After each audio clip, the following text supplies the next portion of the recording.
Assalamualaikum warahmatullahi wabarakatuh. Alhamdulillah ma asbaha bina min ni'matin aw bi ahadin min khalqika faminka wahdaka la syarika lak walakal hamdu walakal syukr. Segala puji bagi Allah Jalla Jalaluh, yang tiada satu pun nikmat yang kita rasakan pada pagi hari ini atau dirasakan oleh siapapun dari makhluk ciptaan Allah, melainkan itu murni dari Allah Jalla Jalaluh. Maka baginya segala pujian dan segala syukur. Allahumma salli wa sallim ala nabiyyina Muhammad wa ala alihi wa ashabihi ajma'in. Ya Allah, semoga salawatmu, semoga salam, berkah dan nikmatmu senantiasa kau curahkan untuk hamba kekasihmu, untuk Nabi kita Muhammad sallallahu alaihi wasallam, dan untuk keluarga beliau, untuk istri-istri beliau, untuk anak cucu beliau, dan untuk seluruh sahabat Nabi radhiyallahu ta'ala anhum ajma'in. Amma ba'd. Ada sebuah nasihat yang disampaikan oleh salah seorang ulama. Dia mengatakan, ya ibna Adam, innama anta ayyam, idza dhahaba yaumun dhahaba ba'duka. Wahai anak Adam, engkau itu hanyalah kumpulan hari-hari. Manusia itu hanya kumpulan hari-hari. Kalau satu hari pergi, ketika mentari tenggelam di ufuk barat, maka sebagian dari dirimu telah pergi. Tinggal menanti di mana pada suatu saat hari-hari milik kita tinggal sedikit. Dari yang mungkin ribuan hari milik kita, akan tersisa 1 minggu. Dari 1 minggu akan tersisa 2 hari, 1 hari, dan kemudian selesai. Maka bagaimana kita menjadikan hari-hari yang Allah berikan kepada kita ini menjadi hari-hari yang indah, menjadi hari-hari yang berbalut dengan rahmah. Karena tidak sedikit dari manusia yang modalnya tinggal sedikit, tapi dia tidak sadar. Pernah seorang alim ulama mendapatkan berita bahwa sohibnya itu sekarang sudah menjadi orang yang kaya raya, yang memiliki harta bertumpuk-tumpuk, sibuk mencari dunianya. Sama alim ulama ini bertanya kepada orang yang menyampaikan informasi tentang temannya, hal jama'a lidzalika ayyaman yunfiq fiha? Apakah temanku itu yang mengumpulkan harta banyak juga mengumpulkan waktu, juga ikut mengumpulkan hari-hari untuk dia membelanjakan harta yang dia kumpulkan? Kata temannya, ya gak mungkin lah. Gak mungkin manusia bisa menambah 1 hari dari hidupnya, gak bisa. Kata alim ulama ini, idzan ma jama'a syai'an. Kalau gitu dia tidak mengumpulkan apapun. Kalau kita mengumpulkan harta tapi tidak mengumpulkan hari, terus buat apa tuh harta? Kapan kau akan infakkan tuh harta? Dan terbukti tidak sedikit orang-orang yang mengumpulkan harta, waktunya habis. Modal utama dia waktu habis, sehingga belum sempat dia menikmati semua hartanya. Rasulullah sallallahu alaihi wasallam, beliau mengajarkan kepada kita bagaimana hari-hari kita ini menjadi hari-hari yang indah. Di dalam hadis yang diriwayatkan oleh Ummu Salamah, hadis Ibnu Majah dan disahihkan oleh Syekh Albani, kata Ummu Salamah, kana Rasulullah sallallahu alaihi wasallam idza asbaha as-subhu yaqul, Nabi alaihi salatu wassalam kalau masuk waktu pagi hari, ini awal hari, beliau berkata, Allahumma inni as'aluka ilman nafi'an wa rizqan tayyiban wa amalan mutaqabbala. Tiap hari memulai harinya dengan sebuah doa, ya Allah, aku memohon kepadamu. Subhanallah, tauhid seorang hamba tidak meminta kecuali kepada Sang Pencipta, tidak memohon kecuali kepada Allah Jalla Jalaluhu. As'aluk. Di sini kita juga diajarkan bahwa seorang muslim tidak perlu kagok, nggak perlu malu untuk memohon kepada Pencipta. Tidak perlu apa yang diucapkan dalam lisan kita, yang terbetik di hati pun Dia tahu. Tapi Allah memerintahkan kepada kita untuk minta. Allah berfirman, "Idza sa'alaka 'ibadi anni." Kalau hamba-hambaku bertanya kepadamu tentang aku, fa inni qarib. Aku itu dekat, kata Allah. Allah berada di atas arsy-Nya sana, tapi Dia dekat dengan hambanya. Ujibu da'watad da'i idza da'ani. Aku mengabulkan doa orang-orang yang minta. Kalau dia minta, maka kita diperintahkan untuk minta. Walaupun Allah tahu dengan hajat kita, Allah tahu dengan keperluan kita, minta sama Allah. Di ayat lain Allah mengatakan, Ud'uni astajib lakum. Kau minta sama aku kabulkan apa yang kau minta. Maka Nabi mengajarkan kepada kita untuk meminta, untuk memulai harinya dengan permohonan. Permohonan apa? Kita ini punya modal satu hari ini. Kita nggak tahu sampai jam berapa hidup kita. Di detik keberapa waktu kita akan habis kita nggak tahu. Tapi yang pertama dipinta oleh Rasulullah SAW, ilman nafi'an, ilmu yang bermanfaat. Tidak semua ilmu. Banyak ilmu diajarkan di muka bumi ini. Banyak ilmu dicari oleh manusia, diburu oleh insan sampai ke ujung dunia mencari ilmu. Tapi sebagian ternyata ilmunya tidak membawa manfaat buat dia, buat keluarganya, sehingga ilmu itu mengantarkan ke dalam api neraka. Ilmu apa sih yang bermanfaat? Berbicara tentang kebutuhan manusia kepada ilmu, nggak perlu kita meragukan. Kita lihat di negeri kita, SD, TK, sebelum TK PAUD, SD, SMP, SMA, banyak sekali. Itu pertanda manusia perhatian akan ilmu. Tiap hari belajar ilmu. Hari Ahad pun ketika libur orang tuanya ngomong, nak, Ahad bukan berarti kau nggak sekolah, kau tetap belajar. Karena kita butuh dengan ilmu. Tapi ternyata sebagian orang belajar SD, SMP, SMA, S1, S2, S3 sampai profesor, terakhir masuk penjara, korupsi. Subhanallah. Jadi inti belajar buat apa selama ini?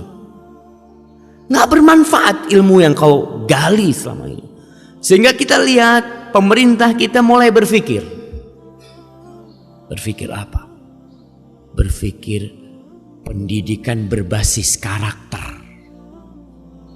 Karena banyak ilmu yang diajarkan gak bermanfaat.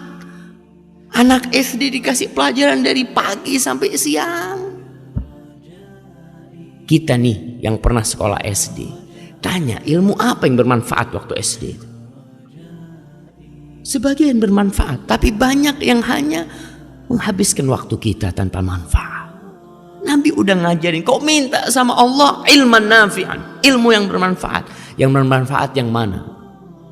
Yang bermanfaat itu alladzi yurithul khasyah, yang membuat engkau takut kepada Allah.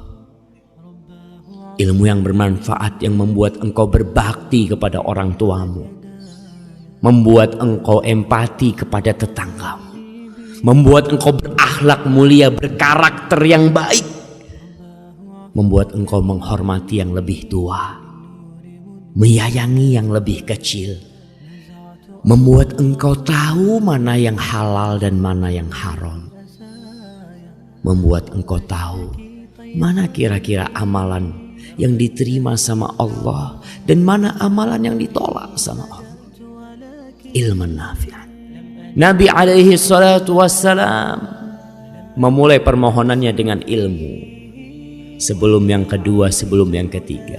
Karena dengan ilmu kita memang bisa tahu mana yang dibenci sama Allah dan mana yang disukai oleh Allah. Tidak sedikit di antara kita yang berbuat dosa sampai tua.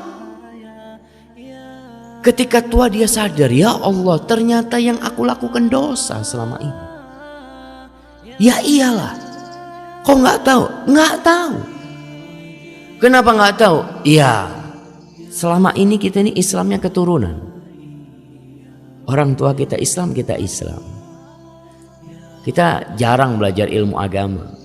Bahkan ilmu agama itu di SD hanya sampingan. Tidak diujikan di ujian nasional. Enggak. Kok nggak belajar pun yang penting ujian nasional lulus. Sehingga muncul manusia tidak berkarakter, tidak beragama. Ya karena itu ilmu agama kurang diperhatikan. Padahal itu ilmu yang bermanfaat. Sampai mati dapat manfaat. Nabi diperintahkan oleh Allah untuk meminta tambahan. Bukan harta, bukan rumah, bukan kendaraan. Satu, wa qul rabbi zidni ilman. Katakan Muhammad, Rabbi, wahai Rabb yang menciptakan aku, yang menciptakan alam semesta ini, zidni, tambahkan buat aku ilman, ilmu. Di ayat lain Allah berfirman, innama yakhshallaha min ibadihi al-ulama. Sesungguhnya yang takut kepada Allah dari hamba-hambanya cuma ulama, cuma orang yang ngerti sama Allah, yang tahu sama hukum-hukum Allah. Cuma itu. Ustadz, berarti ilmu-ilmu yang lain gimana Ustadz? Kedokteran, kimia, apa? Ilmu itu bermanfaat kalau dibalut dengan ilmu kepada Allah. Tetap dasarnya itu ilmu tentang Allah. Karena tidak sedikit orang yang menjadi profesor di kedokteran, apa dia bisa sholatnya benar? Karena dia belajar di kedokteran. Nggak bakal. Tetap dia harus belajar agama supaya dia tahu sholat yang benar itu gimana. Kemudian setelah itu beliau memohon rizqan thayyiban, rezeki, tidak sembarang rezeki. Bukan rezeki yang banyak, bukan rezeki yang luas, bukan mobil yang mewah, bukan rumah yang tingkat, bukan tanah yang berhektar-hektar, tapi yang diminta rizqan thayyiban, rezeki yang thayyib. Apa tuh rezeki yang thayyib? Rezeki yang thayyib adalah rezeki yang bermanfaat, halal, bermanfaat buat kita. Rezeki buat kita tuh bukan yang kita tumpuk di lemari kita, bukan. Belum tentu rezeki kita. Tidak sedikit orang yang ditumpukan lemari besinya, anggaplah ada 1 miliar, mati. Setelah pagi hari dia kumpulin duitnya, dia lihat, Masya Allah 1 miliar sudah, dia kunci. Jam 9 pagi masuk rumah sakit, diperiksa sama dokter, mood, udah mati. Duit itu rezeki dia? Bukan. Punya anaknya? Bisa jadi. Atau punya ke orang lain? Bisa jadi. Maka yang diminta oleh seorang hamba, rizqan thayyiban, rezeki yang thayyib, yang bermanfaat buat tubuh kita. Tentunya yang halal pada awalnya, bermanfaat buat anak kita, bermanfaat buat keluarga kita. Bukan yang banyak, tapi yang thayyib. Tentunya dengan ilmu tadi kita bisa memilah-milah mana yang thayyib dan mana yang tidak thayyib. Kita hidup di masa yang manusia tidak lagi perhatian. Amin halalin iktasab, apakah dari yang halal dia dapatkan, amin haramin. Jangan lagi mikir, yang penting dapat fulus. Sampai muncul pernyataan-pernyataan ustadz, yang haram aja susah, apalagi yang halal. Dari dulu yang haram itu susah, dari dulu. Karena manusia secara fitrah ketika berbuat haram, melakukan atau mengambil rizki yang haram, nggak nyaman di hati dia. Ya, sampai hari ini susah. Yang halal banyak. Tinggal kita mau nggak belajar terus berusaha.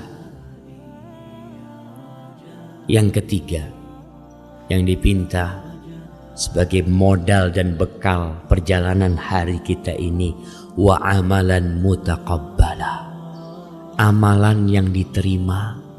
Sekali lagi, Nabi itu mengajarkan kepada kita kualitas, bukan kuantitas.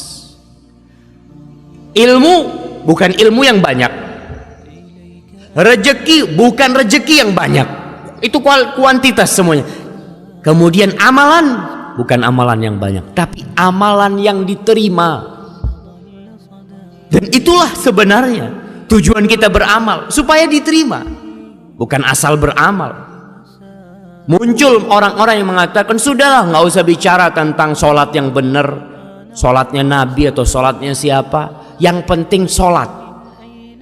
Lah banyak orang yang tidak sholat. Subhanallah. Bukan yang penting sholat, yang penting bagaimana sholat diterima sama Allah. Karena Allah berfirman, fawailun lil musallin, celaka ada orang-orang yang ruku sujud tahunan masuk neraka. Sholat. Jadi hati-hati kita, jangan cuma asal sholat. Amalan mutaqabbalah tuh yang diminta sama Rasul. Sholat yang diterima tuh yang kita inginkan. Siapa orang-orang yang sholat tapi masuk neraka? Kalau yang nggak sholat jangan dipikirin. Ini yang sholat masuk neraka. Alladzina hum an sholatihim sahun.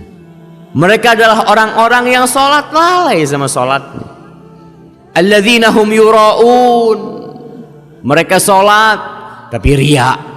Sholat gak bakal diterima sholatmu kalau kau tidak mengharapkan ridha Allah Jalla Jalla. Di dalam hadis yang diriwayatkan oleh Imam Tabrani, dan hadis ini hasan, Nabi alaihissalatu wassalam bersabda, innar rajula la yusalli salata 60 sana. Ada orang, kata Nabi, yang sholat selama 60 tahun. Bisa dibayangin kalau dia baru mulai sholat umur 10 tahun, berarti umurnya 70 tahun. Sholat, ruku, sujud selama 60 tahun. Walam tuqbal lahu sholat. Satu pun sholatnya tidak ada yang diterima. Satu pun sholat. Kenapa? Yutimmu ruku'ahu wala yutimmu sujudahu. Yutimmu sujudahu wala yutimmu ruku'ahu. Sujudnya sempurna, rukuknya nggak sempurna. Rukuknya sempurna, sujudnya nggak sempurna. Ini yang namanya sholat asal-asalan, nggak diterima. Buat apa kau capek-capek? Nabi kita alaihissalatu wassalam pernah duduk di Masjid Nabawi. Tahu-tahu ada sahabat masuk sholat. Setelah sholat datang kepada Nabi, Assalamualaikum ya Rasulullah. Apa kata Rasul sallallahu alaihi wasallam? Salli fa innaka lam tusalli. Kau sholat, nih sholat sunnah nih. Ya masuk ke masjid mungkin. Kau sholat, sebenarnya kau itu belum sholat. Loh, tadi rukuk sujud ngapain tuh? Ternyata ada sholat yang tidak dicatat. Innaka lam tusalli, kau belum sholat. Akhirnya sholat lagi orang. Sholat. Dilihat sama Nabi. Selesai sholat, Assalamualaikum. Datang lagi ke Rasulullah SAW. Apa kata Nabi SAW? Salli fa innaka lam tusalli. Sholat, kau belum sholat. 2 kali. Akhirnya yang ketiga dia sholat. Assalamualaikum. Akhirnya dia datang lagi kepada Rasulullah SAW. Apa kata Rasulullah SAW? Salli fa innaka lam tusalli. Sampai 3 kali. Kau balik sholat, kau belum sholat. Wahai Rasulullah sallallahu alaihi wasallam, la uhsinu ghaira hadhih. Aku enggak bisa lagi sholat lebih baik dari yang tadi kau lihat. Sholatku paling baik sudah itu. Fa'allimni, maka ajarin aku gimana sholat yang benar. Modalnya tetap ilman nafi'an. Orang kepingin sholatnya benar, kepingin ibadahnya benar, ilman nafi'an, ilmu yang bermanfaat. Sehingga dia bisa tahu sholatku ini gimana yang benar. Karena ada orang hidup bersama Nabi tapi sholatnya tidak benar. Apalagi kita yang jauh jaraknya dari Rasul sallallahu alaihi wasallam. Kalau kita nggak belajar, nggak ngaji tentang sholat, tentang puasa, tentang tauhid kita, sekali lagi kebanyakan umat Islam di Indonesia itu Islamnya keturunan. Sholatnya keturunan, puasanya keturunan. Bapaknya sholli, anaknya sholli. Bapaknya maling, anaknya maling. Ya udah. Maka amalan mutaqabbala kita pinta kepada Allah. Dan pada akhirnya Allah Jalla Jalaluh menciptakan kematian dan kehidupan ini. Alladzi khalaqal mauta wal hayata liyabluwakum ayyukum ahsanu amala, untuk menguji siapa di antara kalian yang paling baik amalannya, bukan yang paling banyak. Tidak. Maka sekali lagi belajar. Kalau kita nggak mau belajar, bahkan menganggap ilmu agama sebagai sampingan, sebulan sekali datang ke pengajian, sisanya untuk dunia. Untuk akhiratmu ya kalau ada waktu saat ana masyghul, banyak kerjaan, banyak syugulan, ya gimana? Kerjaan tinggalkan. Ketika kita datang ke majelis ilmu, ingat kita datang menuju jalan-jalan surga. Oke, kita pulang dari sini nggak dapat fulus. Mungkin kita tutup toko kita sehingga orang berpikir rugi ana Ustaz. Nggak rugi. Nggak bakalan rugi tatkala kau keluar menutup tempat kerjamu menuju Allah Jalla Jalaluh. Allah berjanji semua langkahmu akan diangkat menjadi 1 derajat buat engkau. Dihapuskan dosamu, kasih pahala. Hadza wallahu a'lam bishawab. Itu yang bisa kita kaji pada kesempatan kali ini. Jangan berlalu pagi hari kecuali kita mengatakan Allahumma inni as'aluka ilman nafi'an wa rizqan tayyiban wa amalan mutaqabbala. Wa sallallahu ala nabiyyina Muhammadin wa ala alihi wa sahbihi wa sallam. Wassalamu alaikum warahmatullahi wabarakatuh.